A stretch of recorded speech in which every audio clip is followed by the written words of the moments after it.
DD academy में आप सभी का स्वागत है। उत्तर प्रदेश पुलिस कांस्टेबल में के परीक्षा में आए सारे अनुपात समानुपात के सवाल को अब हम एक एक करके हल करेंगे और एग्जाम की प्रिपरेशन करेंगे।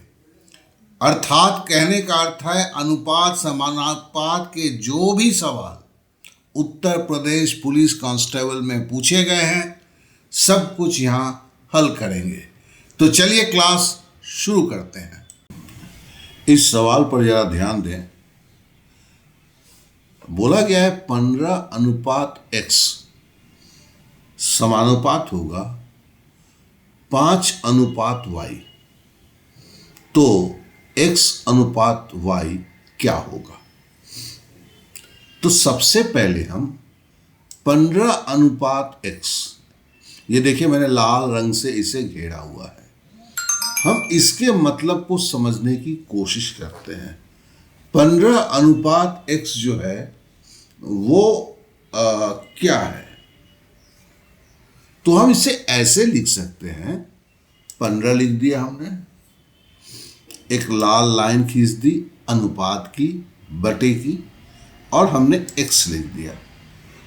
अत्यंत कोई प्रॉब्लम तो नहीं है। अब जो है हम ये समानुपात का 4 बिंदी जो देख रहे हैं, जिसे हम ग्रीन कलर के बॉक्स में किए हुए हैं, इसका मतलब हम समझने की कोशिश करते हैं। तो इसका मतलब होता है बराबर। अब उसी तरह जैसे 15:x था, इसके बगल में 5:y है। तो इसको कैसे लिखेंगे? 5 लाइन खींच दिया, 5:y। अब हम देखते हैं हमें निकालना क्या है। हमें निकालना है x:y। अब हम देखते हैं अगर x को इधर ले जाते हैं, 5 को इधर ले जाते हैं, तो हमारा काम बन जाएगा। हमें तो निकालना है x:y। तो हम क्या करते हैं? सिंपली देखिए, x को चलाया, 5 को चलाया, इधर लेके आ गए, और x को चलाया, ऐसे आ गया x। तो हम इस तरह के जो बटे में कोना कोनी संख्याएं चल सकती हैं, इसे हम समझ लेते हैं। तो x:y क्या हुआ? 15/5। अब 5 से हम 5 एकम 5 काटते हैं और 5 तिया 15 करते हैं। तो ये 15/5 नहीं, 3/1 हो गया। तो बराबर हम लिख सकते हैं 3/1, या उसे हम ऐसे लिख सकते हैं 3:1, जो देखें यहां पर सी आंसर है। चलिए इसको एक बार और करते हैं, फिर से बोलते हैं 15:x, जिसे हमने लाल से ये किया है, इसे क्या लिखेंगे? 15/x। अब समानुपात का ये जो ग्रीन कलर का जो सिंबल है, इसे कैसे समझेंगे? बराबर। फिर है 5:y है, जो लाल रंग के इस घेरे से है, इसे कैसे लिखेंगे? लाइन खींचा, 5:y। अब हमें देखना है कि चाहिए क्या भाई? x:y चाहिए, x:y चाहिए। तो हमें क्या करना है? सिंपली 5 को इधर ले जाना है, x को इधर ले जाना है। तो हम 5 को चला के ले गए, x को चला के ले गए। अब देखिए यही x:y निकालना था ना, तो x:y है।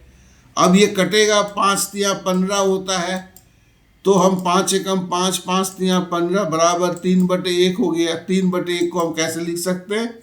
3:1। और यही मेरा आंसर हुआ।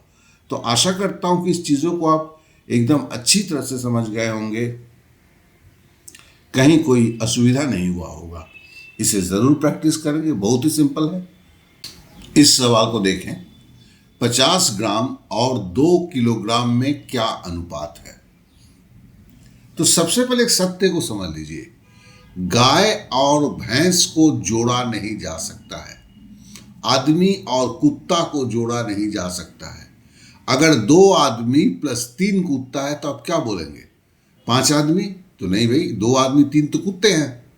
और अगर 2 आदमी प्लस 3 कुत्ते को 5 कुत्ते बोलेंगे तो भी प्रॉब्लम है, क्योंकि 3 कुत्ते हैं, 2 तो आदमी हैं। उसी तरह 50 ग्राम और 2 किलोग्राम को आप कभी जोड़ नहीं सकते हैं। या तो ग्राम को किलोग्राम में चेंज कीजिए या किलोग्राम को ग्राम में चेंज कीजिए।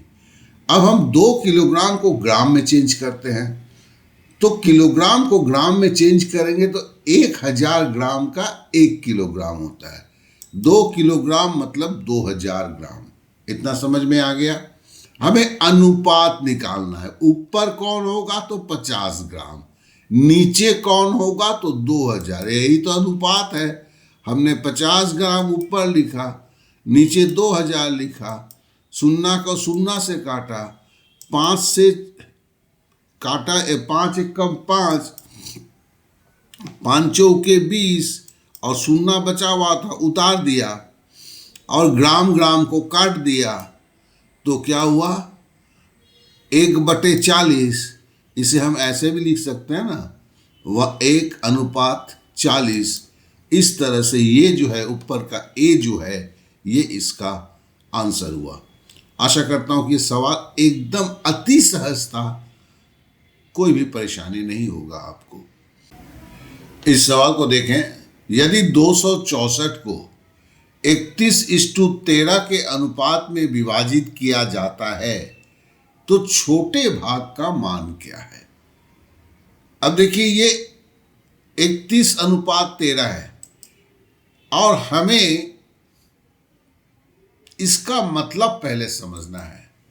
तो फिर हम क्या करते हैं, हम बोलते हैं इसके अंदर में कुल भाग कितना है। हमें दिया 31:13, तो देखिए कुल भाग जब शब्द आता है कुल भाग, तो ये अनुपात का जो है प्लस में हम चेंज करते हैं, तो जोड़ने के बाद बोलते हैं 44 भाग है। अब 264 को हमें 44 भाग में चेंज करना होगा, तो एक भाग बराबर क्या होगा, संख्या क्या है 264 और 31:13 मतलब इसके अंदर 44 भाग इसको तोड़ना है, तो बटे 44 कर दिया। तो फिर बोलता है कि छोटे भाग का मान क्या होगा। छोटा भाग मतलब 13, बड़ा भाग 31, तो हम लिखेंगे 13 भाग बराबर, अब देखिए 264/44, उसे हम गुना 13 कर देंगे। अब हम काटते हैं, 4 से काटते हैं, 4 11 44। यहाँ देखिए 4 6 24, 2 बचा तो फिर 24 हो गया, 4 6 24। 11 को 66 से काटते, 11 एकम 11, 11 6 66। अब 6 से 13 को गुना करते हैं, बराबर 78 होता है। तो मतलब 13 भाग जो है इसका मतलब है 78, और 31 भाग 264 से 78 घटा देंगे तो वो होगा। तो फिलहाल हमें तो छोटे भाग का मान ही पूछा है और छोटा भाग 13 भाग है, इसलिए 13 भाग का मान जो है 78 हुआ। आंसर आपका बी है। आशा करता हूं कि इस सवाल को आप एकदम सही रूप से समझ चुके होंगे, मगर प्रैक्टिस के बिना आप जानेंगे कि कभी कोई चीज़ गणित में कम से कम हो नहीं सकता है। तो प्रैक्टिस अवश्य करेंगे। अब इस सवाल को देखें, यदि संख्या 164 को 32:9 के अनुपात में, मतलब पहला संख्या 264 था, अभी 164 हो गया है, अनुपात के मान चेंज हो गए हैं और लगभग सवाल एक ही है कि अनुपात में विभाजित किया जाता है तो छोटे भाग का मान कितना होगा। ठीक है, चलिए कर लेते हैं। 32:9 है तो इसका कुल भाग क्या होगा, 32 + 9। जैसे मैंने बोला था पहले, अनुपात जो है प्लस में होगा, कुल भाग जोड़ दिया तो 41। अब एक भाग का मान निकालेंगे, मतलब 164 संख्या दिया हुआ है बटे 41 करेंगे, और छोटा भाग 9 भाग है तो हम 9 भाग बराबर लिखेंगे, पहले तो इधर का लिख लिए, गुना 9। अब देखिए 41 को देखिए ठीक से करें, देखिए 4 एकम 4, 4 चौके 16, तो हम 41 को काटा, 4 से, 4 को 9 से गुना किया 36, तो इस तरह जो हमारे सवाल का जवाब जो है 36 हो गया। तो मतलब छोटा भाग जो है, जो बेसिकली 9 भाग है, उसका मान 36 होगा। तो आशा करता हूं कि सवाल को एकदम सही रूप से समझ चुके होंगे। अब इस सवाल को देखें। एक राशि ए, बी और सी में, अब देखिए 2:5:3, मतलब ए का मान 2 है, बी का मान 5 है, सी का मान 9 है। इस अनुपात में बांटा गया है। यदि ए का भाग 2,500 रुपया है तो कुल राशि कितनी है? तो देखिए यहां हमें क्या ध्यान देना है, 2:5:9, मतलब कुल भाग क्या हुआ? कुल भाग जो हुआ 2 + 5 + 9, पहले भी कर चुके हैं, तो बराबर 16 भाग है। अब बोलता है ए का भाग, ए कितना है? यहां 2 देख रहे हैं, तो हम बोल सकते हैं ए जो है ये 2 भाग है, और बराबर बोला है कितना? 2,500 रुपया। ठीक है ना? तो फिर हमें, और कुल राशि क्या है? 16 भाग। तो हम पहले निकालेंगे एक भाग बराबर क्या? 2,500/2, एक भाग का मान हुआ। तो फिर हमें निकालना क्या है? 16 भाग। तो 2 से पहले हमने 2,500 को काट दिया, तो हुआ 1,250। और 16 भाग मतलब एक भाग अगर 1,250 है, 16 भाग मतलब 1,250 × 16, बराबर जो है 16 भाग का मान 20,000 रुपया हो गया। यहां पर आंसर में ए जो है देखिए 20,000 रुपया है, यही इसका उत्तर हुआ। इस सवाल पे प्रैक्टिस जरूरी है, कम से कम 3-4 बार प्रैक्टिस करेंगे तो फिर ये सवाल आप सही रूप से कर पाएंगे। अब इस आसान से सवाल को देखें। जो पहले नंबर का सवाल था बस वही है। बोलता है x/4, ये मतलब क्या हुआ? हमने लाइन खींचा, x लिखा बटे 4 लिखा। समानुपात, समानुपात मतलब ये ग्रीन रंग का जो चौकड़ी देख रहे हैं, बराबर क्या हो गया? ये ग्रीन रंग की चौकड़ी है, ये बराबर हुआ y/5। ठीक है ना? ये लाल रंग से जो दिया है, ये बराबर हुआ, बटे का लाइन किया, y/5। फिर पूछता है x/y क्या होगा? ये लाल रंग से घिरा हुआ पूछ रहा है x/y क्या होगा? हमने बोला महाराज चला देते हैं, 4 को हटा देते हैं, यहाँ y का जगह है, y को चला के लेके आ जाते हैं, तो x/y 4/5 होगा, और 4/5 को b में जैसे लिखा है 4:5 में भी लिखा जा सकता है। तो ये अति आसान सवाल था, जो पहला नंबर का तरीका था, तरीके से ही किया, और आशा करता हूं कि चीज़ें आप एकदम अच्छी तरह से बिना किसी प्रॉब्लम के समझ गए होंगे। यहाँ बोल रहा है कि 154 मीटर लंबी रस्सी के 9:5 के अनुपात में रस्सी की लंबाई कितनी है? 154 मीटर। किस अनुपात में है? 9:5 में है। तो हमें इसको डिकोड करना है, जैसे पहले करते थे। इसे 9:5 बोले भैया इसमें कुल भाग कितना है? 9:5 में कुल भाग कितना है? तो 9 और 5 को जोड़ दिया, बराबर 14 हो गया।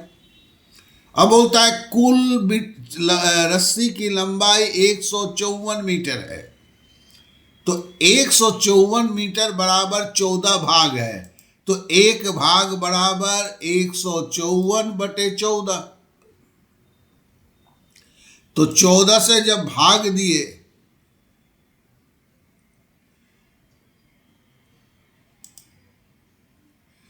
तो 154/14, और यहां पर 5 भाग काहे को लिखा है? छोटे टुकड़े की लंबाई। अब 154 मीटर लंबे को 2 टुकड़े में करेंगे, बराबर टुकड़ा नहीं करेंगे तो कोई टुकड़ा लंबा होगा, कोई टुकड़ा छोटा होगा। अब रस्सी को काटा कैसे गया है? 9:5 में। मतलब जब एक अगर 14 मीटर की रस्सी होगी तो एक भाग जो होगा 9 मीटर का होगा, दूसरा भाग जो दूसरा टुकड़ा होगा 5 मीटर का होगा। लेकिन रस्सी की लंबाई तो 14 मीटर थी, ये 154 मीटर थी। तो हमें अब पूछ रहा है छोटे भाग मतलब 5 भाग की लंबाई क्या होगी। तो हमने 154/14 लिखा, चूंकि 5 भाग है तो 5 से गुना कर दिया।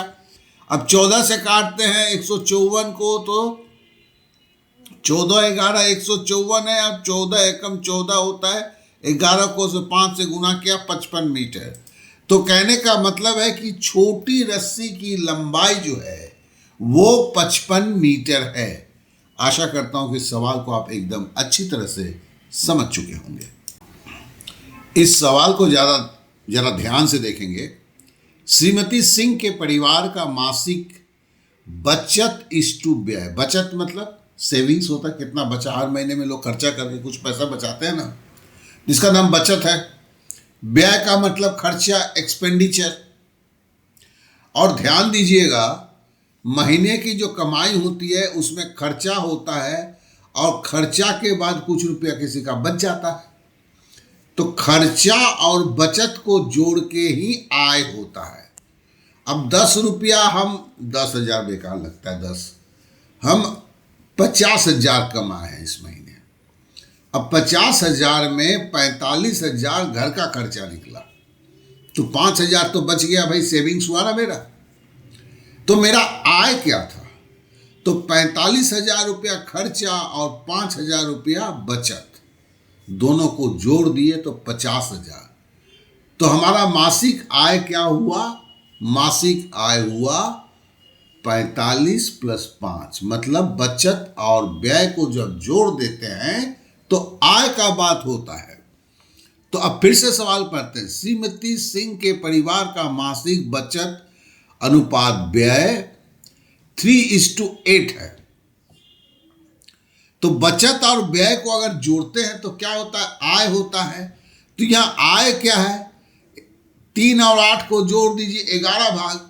तो सीधा बोलते 11 भाग में 3 भाग जो है बचत है, 11 भाग में 8 भाग जो है खर्चा है। जिस महीने में परिवार की आय 37,500 रुपए थी, उस महीने में बचत क्या थी, वही पूछा है। तो देखिए हमने क्या किया, बचत और व्यय को ध्यान में रखा, 3:8 को ध्यान में रखा। बचत कुल आय मतलब 3:8 मतलब 11 भाग, और 11 भाग बराबर 27,500 बोल दिया सवाल में। तो कुल आय कितना हुआ भैया? 11 है, 11 मतलब 27,500 है। और हमसे पूछा क्या है? बचत क्या होगी। बचत क्या है? 3 भाग। तो हम पहले एक भाग निकालेंगे। 37,500 को किससे भागा देंगे? कुल भाग से, कुल आय से, मतलब 11 से। और हमें निकालना क्या है? उस महीने में बचत, बचत मतलब 3 भाग। तो 3 भाग बराबर 27,500 बटे 11 गुना 3।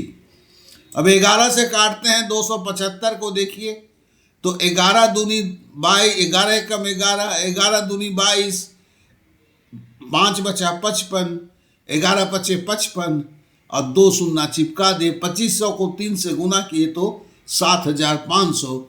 इस तरह बी इसका उत्तर हो गया। इस सवाल को देखते हैं। राम और मोहन की आय में 8:3 का अनुपात है। मतलब राम अगर 8 रुपया कमाता है, मोहन जो है 3 रुपया कमाता है। अब बोलता है यदि इनके आयों का अंतर 1,000 रुपये है। आय का अंतर मतलब राम और मोहन के इस हिसाब से अंतर कितना है? तो राम 8 रुपया कमाया है तो मोहन 3 रुपया कमाया है, तो घटाएंगे 8 में से 3 तो 5 अनुपात है। तो सवाल कैसे करते हैं अब जरा देखिए। 8:3 है, अंतर 22 है, 1,000 रुपया है। तो हम बोलते हैं कुल अंतर कितना है? 8 × 3 5 भाग, 5 भाग बराबर ये क्या बोला है? 1,000 रुपये। तो मेरे पास निकल गया 5 भाग अंतर है। 8 भाग से 3 भाग घटाएंगे तो 5 भाग होगा। तो 1 भाग बराबर 5 भाग बराबर 1000 रुपया। तो 1 भाग बराबर 1000 को 5 से भागा दे देंगे। ये 5 भाग बराबर 1000 है तो 1 भाग बराबर 1000 बटे 5। अब पूछा है राम की आय कितना है। राम कितना है? 8 है। तो राम की आय मतलब 8 भाग बराबर क्या है? तो 8 भाग बराबर 1000 बटे 5 गुने 8। अब 5 से अगर 1000 को भागा देंगे तो 200 होगा। 200 को 8 से गुना करेंगे 1600 होगा। इस तरह से बी इसका उत्तर होगा। तो आशा करता हूं कि इस सवाल को भी आप बहुत ही अच्छी तरह समझ चुके होंगे, किसी तरह की कोई असुविधा नहीं हुआ होगा। लेकिन एक बात याद रखेंगे, प्रैक्टिस के बगैर सब कुछ बेकार है। अब ये सवाल तो आप बना ही लेंगे, चलिए तब भी कर देते हैं। यदि 84 को 5:9 के 5:9 के अनुपात में विभाजित किया जाता है तो दोनों भाग में से कौन सा भाग बड़ा होगा? सीधी बात है, 5:9 भाई कौन सा भाग बड़ा है? 9 बड़ा है। लेकिन 9 बड़ा जो है 84 के मद्देनजर 9 भाग का मान कितना है? इसमें से 4 में से एक आंसर निकालना है। तो हम ऐसे ही जानते हैं 5:9 मतलब कुल भाग बोलेंगे, कुल भाग मतलब 5 और 9 को जोड़ देंगे, तब से तो वही कर रहे हैं 14। अब 1 भाग बराबर 84 को 14 से भाग दे देंगे, 84 बटे 14। और हमें निकालना है 9 भाग बड़ा कौन सा है? 5 और 9 में 9 है।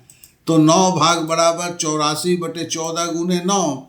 अब 14 छक्के क्या होता है? 14 छक्के आपका 84 होता है, ठीक है ना। अब 6 को 9 से गुना किया तो 54 हो गया। इस तरह से जो है ए जो है इसका उत्तर हो गया। तो आप तो समझ ही रहे थे, आप जरूर बना चुके होंगे। तो भी मैं एक सवाल और बना के दिया। देखिए पहले के सवालों से थोड़ा सा ये डिफरेंस है, जरा संभल के देखिए।